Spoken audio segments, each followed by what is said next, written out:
Alors, l'actualité internationale, on parle des tensions de la guerre entre Israël et l'Iran.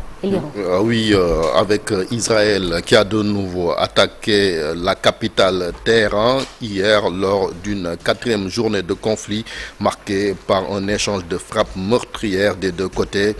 Dans la soirée, un porte-parole du gardien de la révolution iranien a annoncé des frappes contre Israël qui se poursuivent jusqu'à demain matin. Le bâtiment de la radio-télévision d'État iranienne a même été touché par une frappe. Au moins 224 personnes ont été tuées.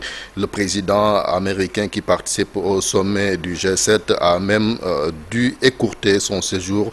Donald Trump a annoncé qu'un accord avec l'Iran allait être rapidement trouvé, affirmant même que l'Iran est en effet déjà à la table des négociations.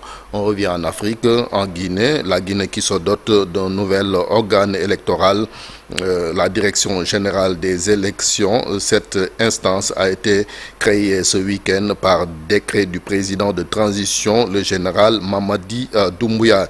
Et puis le Togo donc qui annonce que les diffusions de la RFI et la chaîne de télévision France 24 ont été suspendues lundi 16 juin dans le pays pour 3 mois par l'instance de régulation des médias.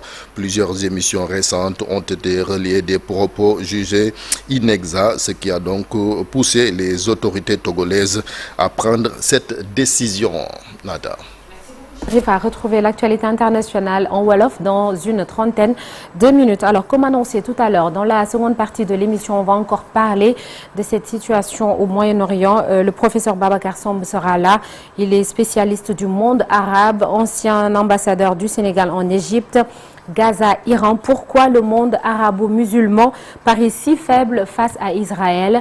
Les réponses tout à l'heure. Et puis, notre invité, on va parler également de la situation dans cette zone. Chérif Mballo, secrétaire général de la campagne sénégalaise pour la défense d'Al-Quds et la Palestine. Il sera avec nous aux alentours de 8h45. Tout de suite, la une des journaux, Paris ce matin.